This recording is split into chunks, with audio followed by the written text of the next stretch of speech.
Okay, सभी अपना अपना किताब निकाल लीजिएगा। अच्छा, ये तो बढ़िया एक टास्क भी है, चलो हम लोग करते हैं अंदर इसको। ओके, ऐसे 5 नेशनल हीरो बताओ आपके पसंद के, एक एक करके, और क्या कारण था कि आपको वो पसंद। चलिए जी, आर्या बताओ बेटा।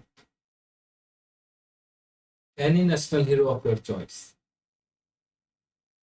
अभी तक, केवल आजादी के समय में नहीं, अभी तक जो भी आपको लगता है नेशनल हीरो। फिल्म स्टार्स वगैरह नेशनल हीरो नहीं है, उनको इंक्लूड नहीं करेंगे। किसी प्रकार के कार्टून नेशनल हीरो नहीं है, उनको इंक्लूड नहीं करेंगे। हाँ, बता। सर महात्मा गांधी। महात्मा गांधी जी, सबसे पहले उन्हीं का नाम आता है। बहुत अच्छी बात है। Okay, Mahatma Gandhi. And why so? Sir for his kindness and honesty method. कोई काइंड नहीं थे वो, कोई काइंड नहीं, तो बहुत तेज और चालाक थे, इन द सेंस कि वो अपना काम कराना जानते थे, है ना। ही इज नोन फॉर सत्याग्रह। सत्याग्रह सुना होगा आपने नाम। सत्याग्रह कंपोज ऑफ सत्य एंड अहिंसा। इसके माध्यम से उन्होंने क्या किया है? Passive resistance. हिस्ट्री में पढ़ोगे, पैसिव रेजिस्टेंस, ये लिखो अपनी किताब में। गांधी जी अपने शुरुआती दिनों में, जब दक्षिण अफ्रीका में थे, ये थोड़ा सा मैंने आपको बताया भी था, जब वो दक्षिण अफ्रीका पहुंचे थे तो वहां पे भारतीयों की स्थिति बहुत खराब थी।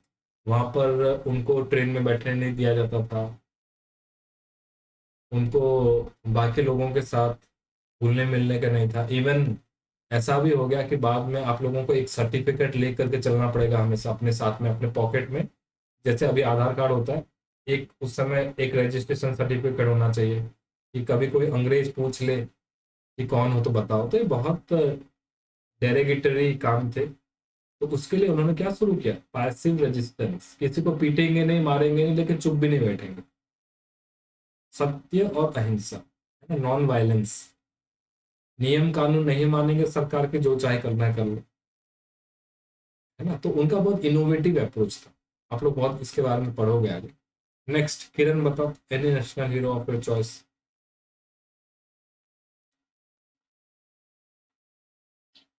सर एंसेंट वाले बता सकते हैं? मतलब बिल्कुल। टाइप ऑफ इंडिपेंडेंस के तो नहीं बट। तो सर रानी लक्ष्मीबाई। ये एंशियंट नहीं है, ये मीडिएबल। एंसेंट तो नहीं बट ऐसे थोड़े पुराने। हाँ, थोड़े। बताओ। Sir, because he was inspiration of bravery for women, हाँ, and he battled the British army. Women bravery in spite of odds. Odds मतलब बहुत सारे समस्या, ऑड मतलब समस्याएं, है ना। उनके पति जो है वो भी मर गए, और उसके बावजूद अपने छोटे से बच्चे को लेकर के घोड़े में बैठ करके अंग्रेजी सेना के खिलाफ लड़ना, बहुत बड़ी बात। ओके, हाँ जी, साई बताओ बेटा।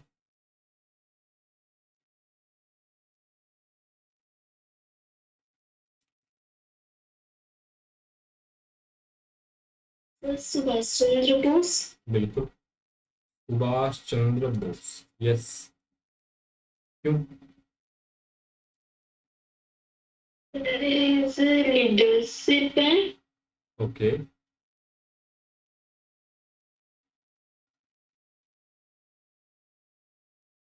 and his dedication. Dedication, leadership and dedication, बिल्कुल सही बात। लीडर थे, है ना। भारत हिंद फौज, इंडियन नेशनल आर्मी को लेकर के जापान की मदद से म्यांमार के रास्ते उन्होंने इंडिया में बाहर से घुसने की कोशिश की, और उधर से अंग्रेजों को भगाने की कोशिश की। सफल नहीं हो पाए, because Japan lost in world war 2। उसके बावजूद भी उनका जो एफर्ट्स है, दैट इज काबिल तारीफ। ओके, तो इस तरह से आप लोग और दो भी लिख सकते हो। एनी चॉइस, अपने हिसाब से कुछ भी लिख सकते हो इसमें। भगत सिंह के बारे में लिख सकते हैं, या कि वर्तमान समय में कोई आपको लगता है, सपोज मैं ले लेता हूँ बाबा रामदेव ले लेता हूँ, आजकल बहुत पॉपुलर है। और पॉपुलराइजिंग योग, पॉपुलराइजिंग योग, योग एंड आयुर्वेद। सुबह सुबह 4 बजे अगर उठोगे, आस्था चैनल खोलोगे तो बाबा जी दिखेंगे तुम्हें दौड़ते भागते हुए। और ये काम 35 सालों से कर रहे हैं, आज या कल की बात नहीं।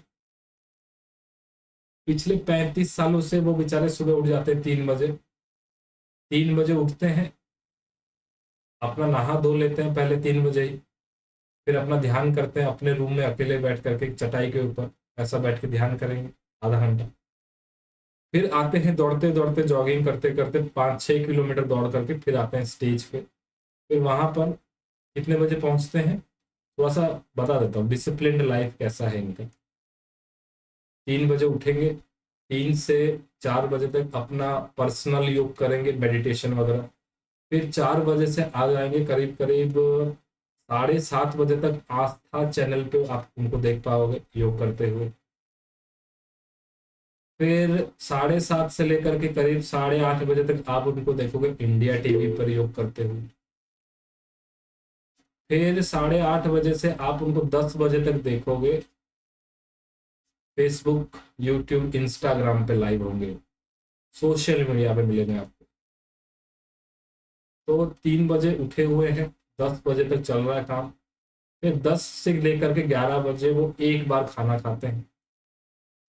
10 से 12 बजे के बीच में एक बार नाश्ता करते हैं। नाश्ता भी कैसा करते हैं, बहुत सारे फ्रूट्स होते हैं, बहुत सारे फ्रूट्स होते हैं, जूसेस होते हैं, लिक्विड्स लेते हैं, चावल दाल नहीं खाते हैं, बिल्कुल चावल चावल रोटी नहीं खाते हो। फिर अपना यहाँ 12 बजे से लेकर के शाम के 5:30 बजे तक उनका जो भी काम है, पढ़ना पढ़ाना है, लोगों से मिलना है, कुछ कंपनी का काम करना है, किसी को धमकाना है, कुछ करना है, सब काम करना पड़ता है। कंपनी चलाते हैं ना, सब कुछ करना पड़ता है, किसी को धमकाना भी पड़ता है, काम क्यों नहीं हो रहा है, क्या हो रहा है, किसी से जाके मिलना भी पड़ता है, किसी मंत्री संतरी से मिलना पड़ता है। फिर 5:30 से लेकर के 6 बजे के बीच में वो अपना नेक्स्ट खाना खाते हैं, कुछ लाइट लाइट भोजन करते हैं, कुछ दूध पी लिया थोड़ा सा, कोई जूस पी लिया थोड़ा सा खीर खा लिया। तो इनका खाने का टाइम यही है, एक बार अब एक बार यहाँ, 2 बार खा लिया ज़्यादा से ज़्यादा।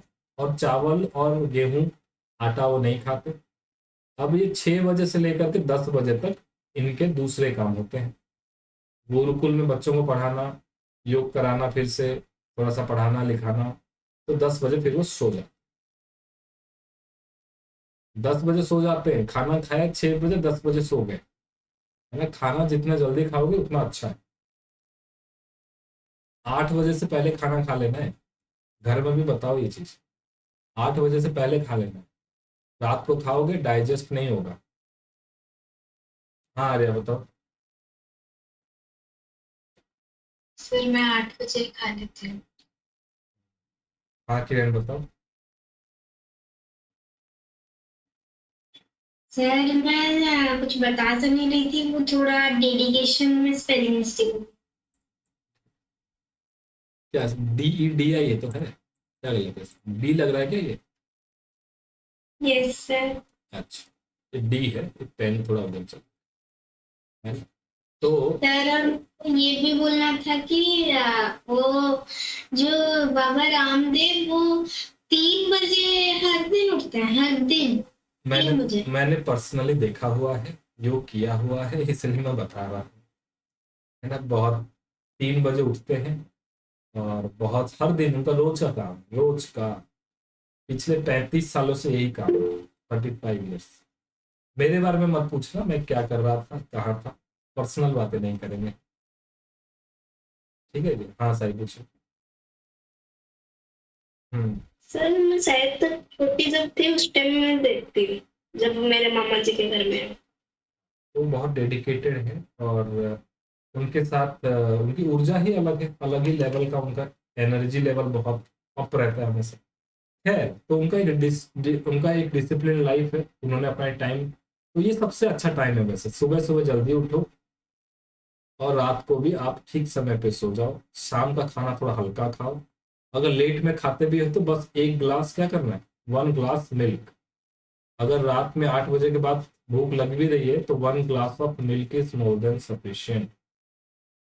थोड़ा सा उसमें घी डाल देना, 1 glass milk plus 1 spoon of cow ghee. घी जरूर खाना है बच्चों, हाँ। साई खाती होगी नहीं घी? ला, उल्टी पुल्टी चीजें खाओ बस, घी मत खाओ। घी खाना है, नहीं तो चेहरे पर ग्लो नहीं आएगा, चेहरे पे ग्लो नहीं आएगा, घुटने दुखने लगेंगे जल्दी। ओके, तो बाबा रामदेव को आप जोड़ सकते हो, और अभी के लिए आप नरेंद्र मोदी जी को भी जोड़ लो। नरेंद्र मोदी जी ये भी सिमिलर है बाबा रामदेव के सर में, डिसिप्लिन है, ही इज वेरी डिसिप्लिन, बहुत ही ज्यादा डिसिप्लिन है और कमिटेड है। Committed, COMMITTED, committed for the country, for the country. देश नहीं मिटने दूंगा, देश नहीं झुकने दूंगा, है ना। He is very committed. और इनका लाइफ आप कभी पढ़ोगे तो इनकी लाइफ भी बहुत ही टफ रही है। अपने शुरुआती दिनों में RSS राष्ट्रीय सेवक स्वयं संघ के पास ये काम करते थे, और इनका पहला काम क्या था पता है? झाड़ू लगाना। सबसे पहला काम इनका था क्या पता है? झाड़ू लगाना। झाड़ू लगाना, कहाँ कहाँ झाड़ू लगाना? टॉयलेट में झाड़ू लगाएंगे, टॉयलेट साफ करेंगे, गोबर वगैरह फेंकना है, चाय पानी पिलाना है, ये इनका फर्स्ट काम है। कर सकोगे आप लोग? चाय पानी पिलाना, ये इनका पहला काम जब ये यंग थे, मतलब जब 15-16 साल के थे, तब इनका ये पहला काम था।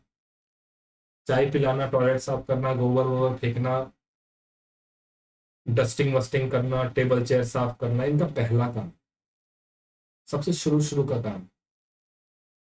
काम कोई छोटा नहीं है, क्योंकि ये एक लाइफ है ना, डिसिप्लिन लाइफ। फिर धीरे धीरे करते करते आज वो देश के प्रधानमंत्री बन गए। आज भी अपना काम खुद ही करते हैं, आज भी वही, वो भी 3-4 बजे उठते हैं, वो भी योग करते हैं अपना, और इस तरह उनका फिर लाइफस्टाइल चलता है। तो उनका भी सिमिलर है, वो भी 3-4 बजे उठ जाते हैं, रात के 10 से 11 बजे के बीच सो जाते हैं। सोने में देरी हो सकता है लेकिन उठने में नहीं। रात के 1 बज जाएंगे तभी 3 बजे उठना है। तो इस इतना डिसिप्लिन है उनके लाइफ। यस किरण बताओ। सर मैं तो सुनी थी कि इस बार जो हुआ था हमारा, जो किए थे पाकिस्तान के लिए किया था वो सिंदूर अभियान, तो उसमें जो नरेंद्र मोदी जी थे वो 3 आवर्स से बस सोते थे एक दिन में।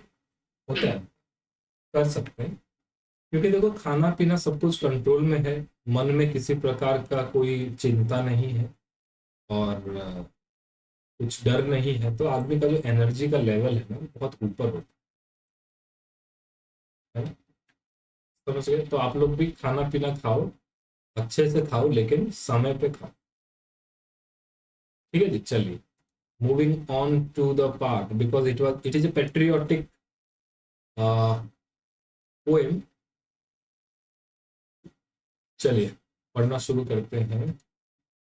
ओके, सभी लोग बारी बारी से एक बार पढ़ेंगे। चलो जी, किरण पढ़ना शुरू करो एक बार।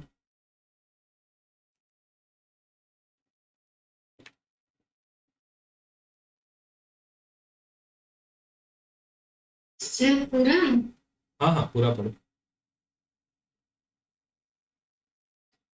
With the name of Bharat Desh on our lips, with the name of Bharat Desh on our lips, let us shake off our fears and poverty, and overcome our sorrows and enemies, and overcome our sorrows and enemies.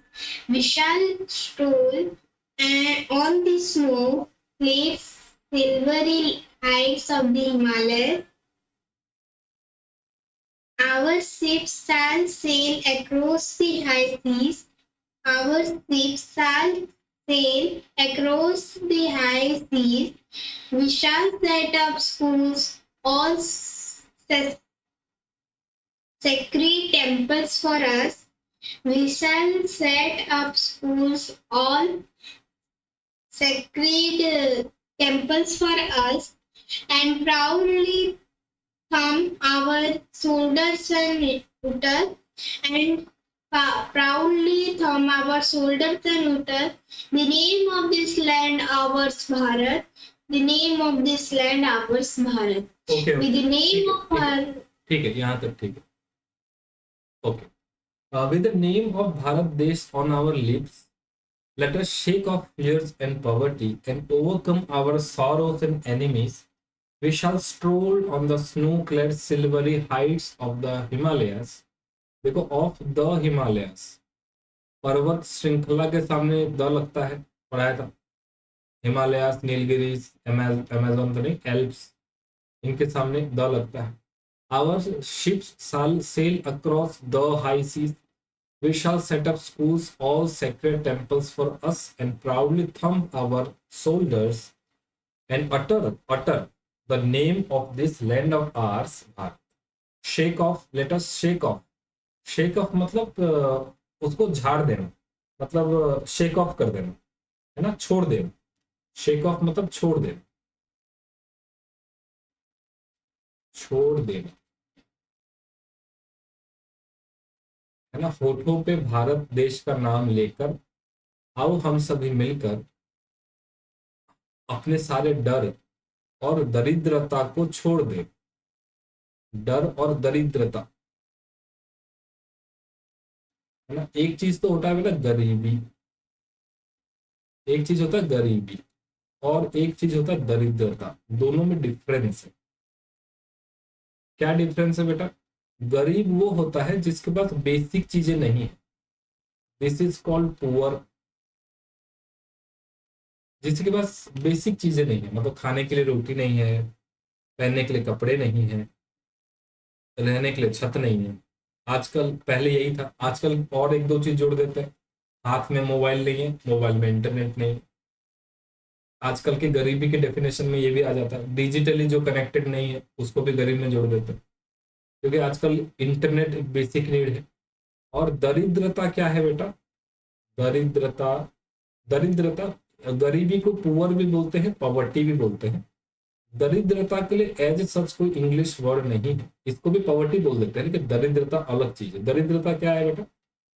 सब कुछ होने के बावजूद, सब कुछ है, रोटी भी है, कपड़ा भी है, मकान भी है, फिर भी सोच रहे हैं और कुछ क्यों नहीं है. रहने के लिए घर है, सोच रहे हैं कि ताजमहल में क्यों नहीं रहे हो, है ना. साइकिल है अपने पास, लेकिन फिर भी सोच रहे हैं अरे स्कूटी होता तो अच्छा होता. स्कूटी है, फिर सोचते कार होता तो अच्छा होता. कार है, फिर सोचते अरे एरोप्लेन में जाते तो और अच्छा होता. ये क्या है? दिस इज दरिद्रता. होने के बावजूद भी ना होना होता है ना कई बार, इसको बोलते हैं दरिद्रता. गरीबी चलो परिस्थिति बस हो जाती है, लेकिन दरिद्रता नहीं होनी चाहिए. आप, है ना. मेरे पास क्या नहीं है उसके बारे में नहीं सोचना, मेरे पास क्या है उसके बारे में सोचना. ठीक है ना. मेरे पास जो भी है उससे अच्छा करना है, और जो नहीं है वो धीरे धीरे आ जाएगा. ओके. तो अपने सारे डर को और दरिद्रता को दूर करके छोड़ दूंगा, छोड़ देना है. एंड ओवरकम, ओवरकम मतलब बेटा क्या?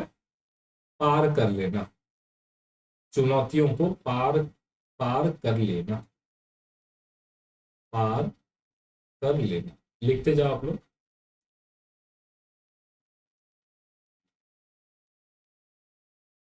अपने दुखों को और अपने दुश्मनों को पार कर जाना. भारत देश का नाम होठों पे लेकर डर और दरिद्रता को पीछे छोड़कर आओ हम सभी मिलकर अपने दुखों से और अपने दुश्मनों से पार चले जाएं, उनको परास्त करते.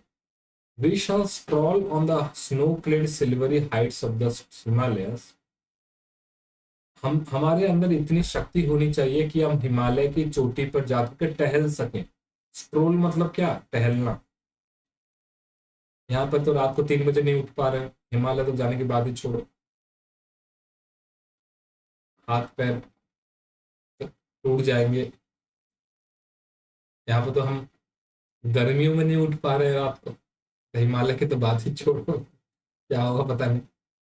कहने का मतलब है हमारे शरीर में इतनी शक्ति होनी चाहिए कि हम टेम्परेचर को झेल सके, है ना, ठंड को झेल सके। अच्छा, आप लोगों की जानकारी के लिए बता दूं, हमारे आर्मी में कुछ लोग हैं, कुछ आर्म्ड पर्सन्स हैं, this is Kashmir and this is पाक ऑक्युपाइड कश्मीर। आपको पता होगा, पीयूके जिसको बोलते हैं, कभी कभी सुना होगा आपने, ऑपरेशन सिंदूर के समय सुना होगा।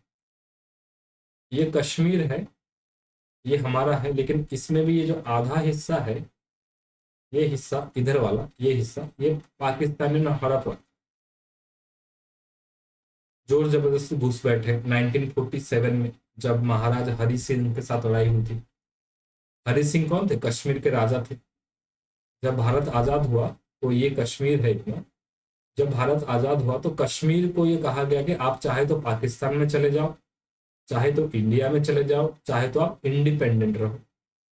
तो ये इन्होंने कहा कि नहीं नहीं, ना मैं पाकिस्तान जाऊंगा ना मैं इंडिया में जाऊंगा, मैं तो आजाद रहूंगा, आजाद कश्मीर, मेरे को किसी देश के साथ नहीं मिलना है। बोल तो दिया, लेकिन दूसरे दिन ये लोग घुस गए पाकिस्तानी, ये तो छोटा सा है, क्या ही कर लगा, इसको ले लेते। तो घुस करके ये लोग घुस गए, ये लोग घुस गए, करीब करीब यहाँ तक पहुंच गए थे ये लोग, किसी बॉर्डर तक पहुंच गए, है ना, पहुंच गए। अब किसी तरह इनको हटाया पीछे यहाँ से, लेकिन अभी भी ये लोग यहाँ पर इन्होंने ये जगह हड़प रखा है, इसलिए इसको क्या बोलते हैं? पाक ऑक्युपाइड कश्मीर, सुना होगा आप लोगों ने। खैर खैर, तो यहाँ पर एक जगह है, दिस इज, यहाँ पे एक जगह है, जगह का नाम है सियाचिन। सियाचिन एक जगह है, यहाँ का टेम्परेचर है -50 डिग्री सेल्सियस, और यहाँ पर भी हमारे आर्मी पर्सनल जो है नियुक्त है, सोल्जर्स हैं यहाँ पर, डटे पड़े हैं, है ना, एकदम पूरा जैकेट उनका कवर, इतना मोटा जैकेट, केवल आंखें दिख रही होती है, सब कुछ कवर। उंगलियां से बाहर आ जाएंगी ना, उंगली सब जम जाएगा, जम के टूट जाएगा, इतना टेम्परेचर कम है। तो कितने मुश्किल स्थिति में भी रहना पड़ता है, इसलिए बोल रहे हैं कि हमारे शरीर में इतनी शक्ति होनी चाहिए कि हम हिमालय में भी घूम सके। हाँ किरण बताओ। और साई साई सर ये तो बहुत अच्छी बात है। बहुत अच्छी बहुत अच्छी मतलब सर अच्छी बात है क्योंकि मैं तो ठंडी जगह पसंद। अरे बेटा, वो -50 है, वो कोई 1 या 2 3 डिग्री सेल्सियस नहीं है। अच्छा, सर्दी पसंद तो रात को उठ करके थोड़ा सा बाहर टहल आना, आजकल पता चलेगा सर्दी क्या होती है। रात को उठ करके तालचेन में ही थोड़ा सा टहल लेना, तालचेन में वैसे गर्मी रहती है, फिर भी आपको पता चलेगा कि सर्दी क्या चीज होती है। ये देख रहे हो, यहाँ पे सब कुछ व्हाइट पहन करके बैठे, ये पूरा इलाका खाली व्हाइट ही व्हाइट दिख रहा है चारों तरफ। ये देखो, व्हाइट ही व्हाइट है, सब कुछ कवर्ड है, सब कुछ चेहरा कवर है। हाँ जी, बोलो बेटा।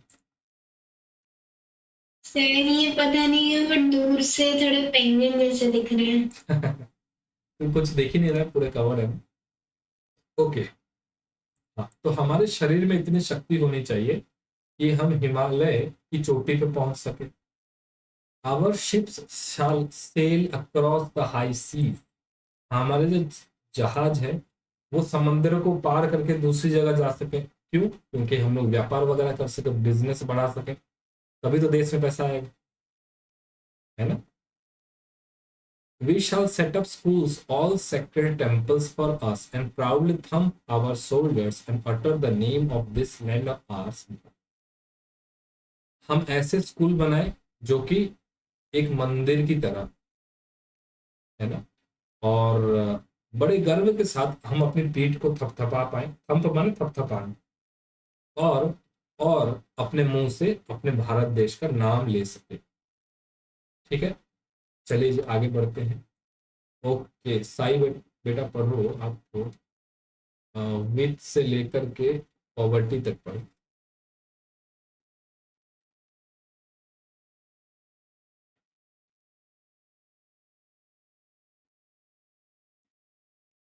और इसका मीनिंग आर्या समझाएंगे मेरे को। हाँ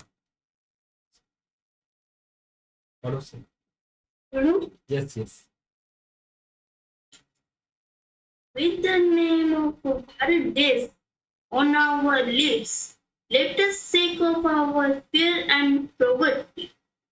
Let us shake off our fear and poverty. We shall make a tool and weapons. We shall make a tool and weapons.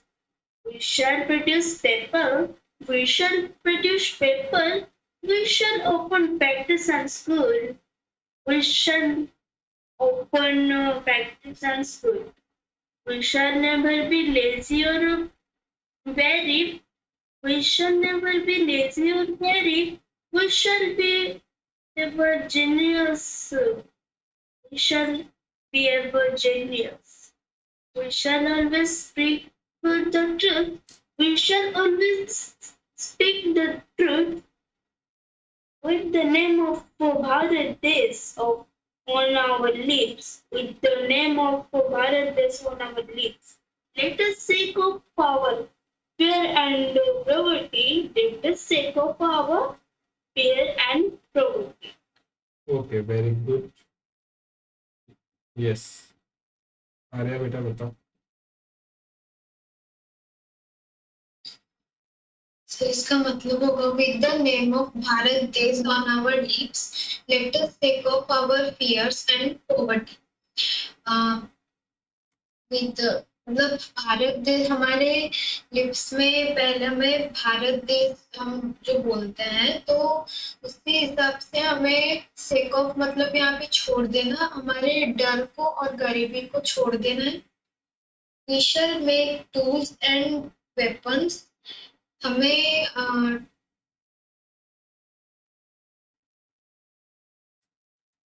Tools और वेपन्स बनाना चाहिए ताकि हम बाहर के लोगों को मतलब हमारे देश में एंट्री ना करवाने दे, और मतलब हमारे देश को प्रोटेक्ट करें। We shall produce paper. हमें मतलब सभी को पेपर प्रोड्यूस करना चाहिए। इसका मतलब है कि हमें सबको सुरक्षा मतलब प्रोड्यूस करना चाहिए। We shall open factories and schools. हमें फैक्ट्रीज भी ओपन करना चाहिए सभी चीजों का प्रोडक्शन के लिए, और स्कूल्स, ताकि मतलब सारे बच्चे जो है वो उनको अच्छी शिक्षा मिल सके। We shall never be lazy or weary. हमें कभी भी आलसपन नहीं दिखाना है। We shall be ever generous. हमें हमेशा देना सीखना है, लेना नहीं सीखना है। We shall always speak the truth. हमें हमेशा सच बोलना चाहिए।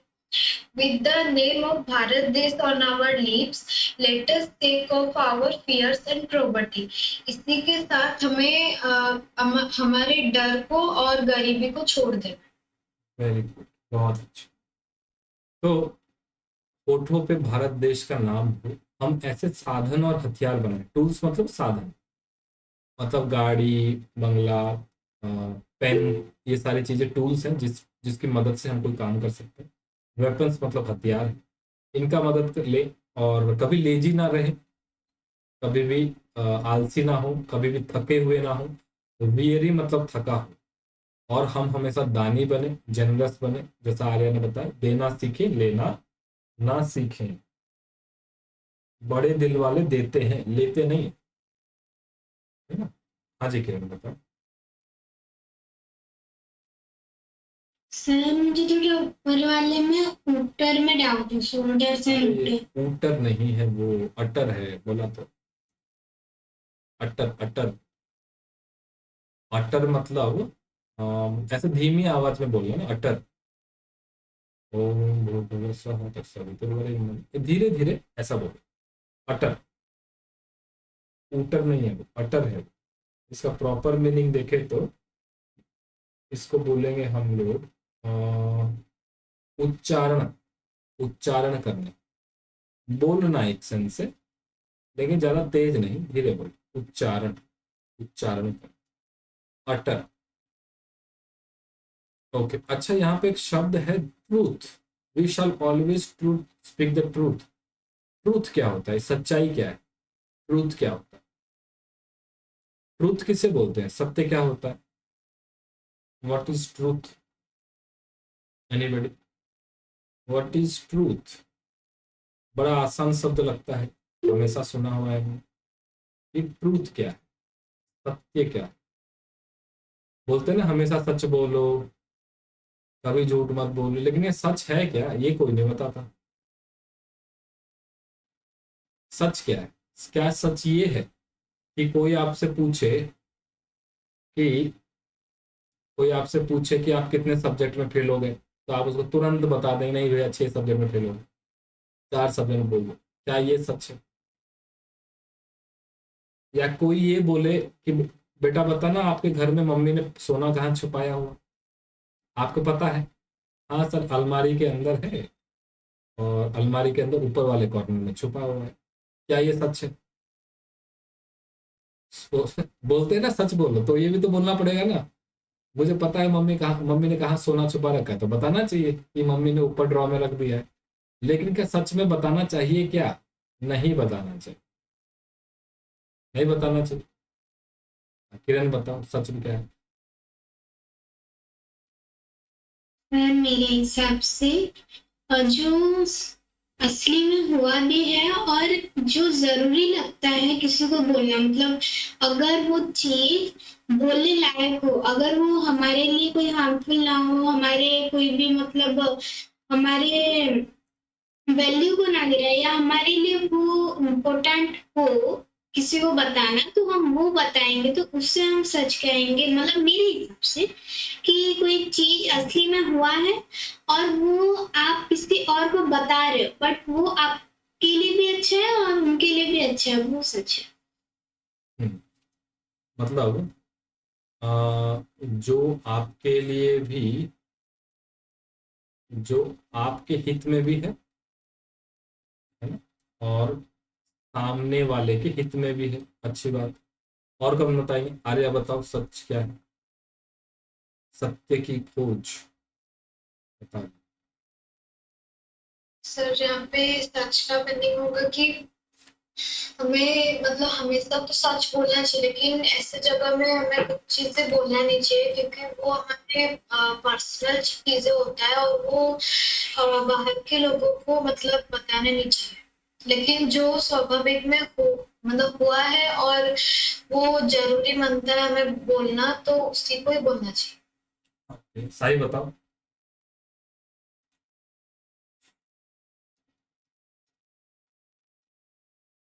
सर मुझे मेरे हिसाब से मुझे लगता है कि सच मुझसे बोलना चाहिए, जिससे मतलब कि we shall speak the truth. वो जरूरी बात है और इसमें हमारा कुछ बिगाड़ा भी नहीं जा सकता, और सामने वाला कभी कोई बिगाड़ भी नहीं सकता। देखो हम सच जो बोल सकते मेरे हिसाब से। अच्छा यहाँ पे लिखा है द ट्रूथ, यहाँ पे क्या लिखा है, द ट्रूथ। और द किस लिए यूज होता है, पर्टिकुलर चीजों के लिए आप लोगों ने पढ़ा है। अगर सबका सच अलग अलग होता तो यहाँ लिखना चाहिए we shall always speak truth, ऐसा होना चाहिए। तो इसका मतलब यहाँ पर ट्रूथ एक किसी निश्चित ट्रूथ के बारे में बात हो रही है। एग्री और नॉट? Agree on. यहाँ पर ट्रूथ का मतलब, द ट्रूथ का मतलब है ऐसा सत्य जो वेद उपनिषद शास्त्रों में लिखा गया है, जो गुरुओं ने बताया हुआ है ना, जो हमारे शास्त्रों में कहा गया है, उसके बारे में बताना। यहाँ पे द ट्रूथ का मतलब वो है। जैसे कि गायत्री मंत्र में कहा गया है कि हे ईश्वर हमें सद्बुद्धि दीजिए, इन बातों को लोगों को बताना। अहिंसा परमो धर्म, इन बातों को लोगों को बताना, है ना। त्र्यंबकम यजामहे, ऐसी बातों को लोगों को बताना। यहाँ पे द ट्रूथ का मतलब वो है। यहाँ पर द ट्रूथ का मतलब ये नहीं है कि आपको जो भी पता है वो बता दो। यहाँ पर द ट्रूथ लिखा है, आप लोगों ने ग्रामर पढ़ा हुआ है, द ट्रूथ लिखा है। नहीं तो अगर केवल ट्रूथ होता कोई भी तो लिख देते क्या, यू शैल स्पीक ट्रूथ, है ना। तो वेद आदि शास्त्रों में आप लोगों ने अभी एंशियंट इंडिया में ऋग्वेद, यजुर्वेद, सामवेद, अथर्ववेद थोड़ा थोड़ा शायद आप लोगों को पढ़ाई होगा, हल्का हल्का सा, है ना। तो वेद आदि शास्त्रों में जो भी लिखा गया है, अब क्या लिखा गया है ये आप लोग बड़े हो गए तो पढ़, ठीक है। चलिए बहुत अच्छा, let us move ahead. Last paragraph for Arya, बोध से लेकर के पॉवर्टी तक।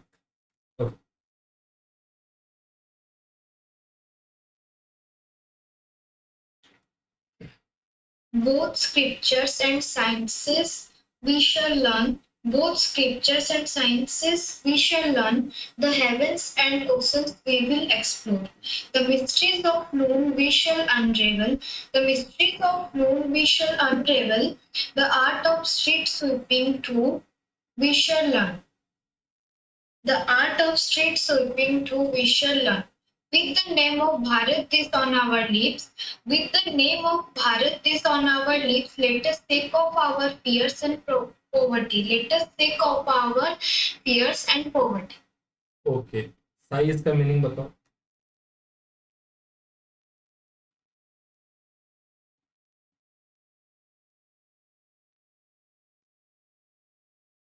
Scriptures and science we shall learn.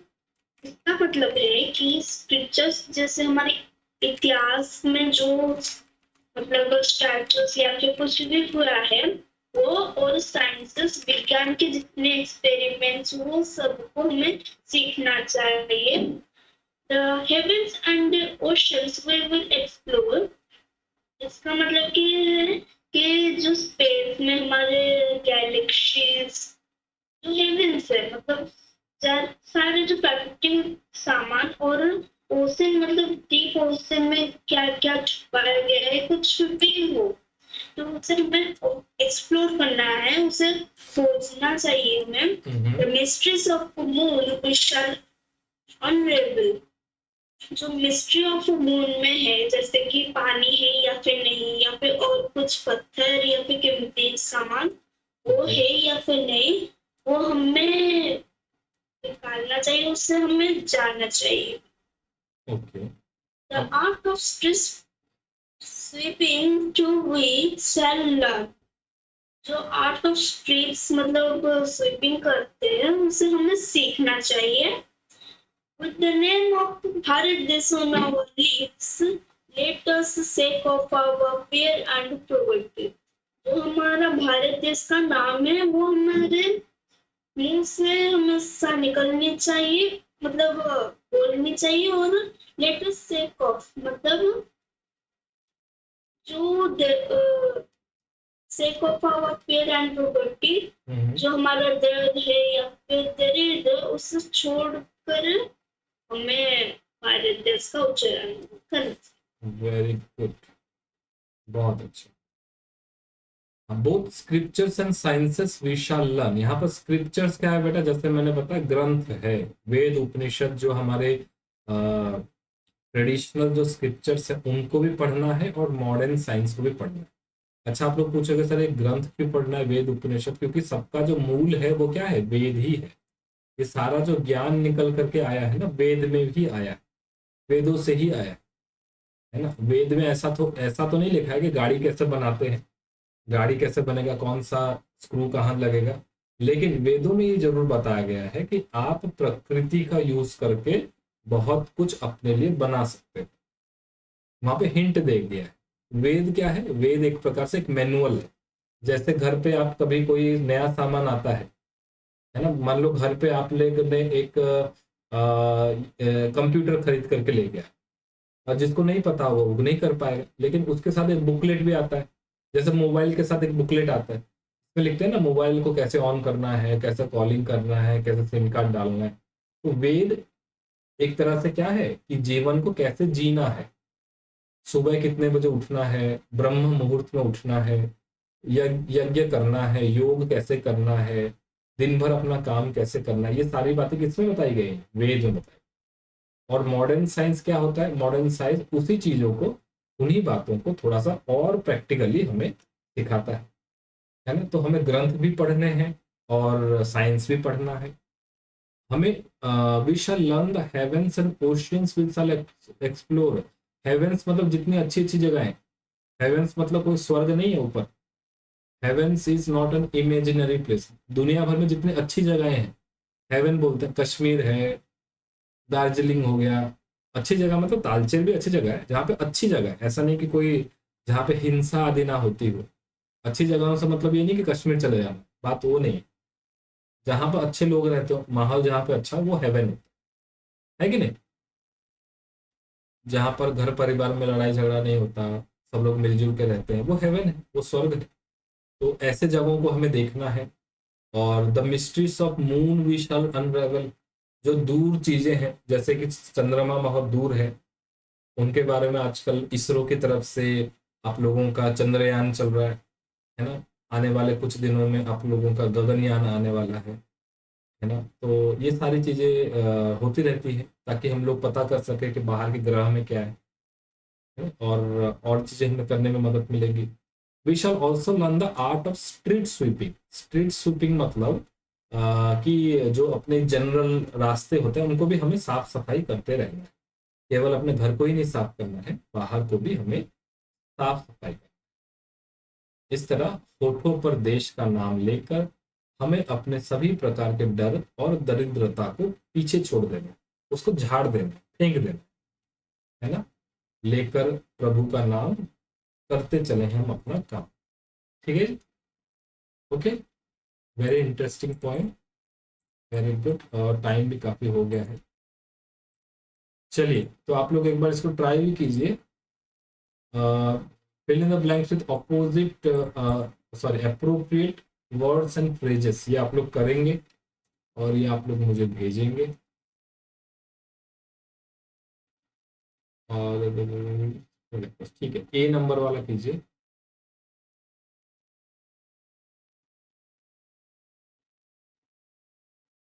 अच्छा, मेटाफर और सिमिली, ये थोड़ा सा मैं कल पढ़ा दूंगा।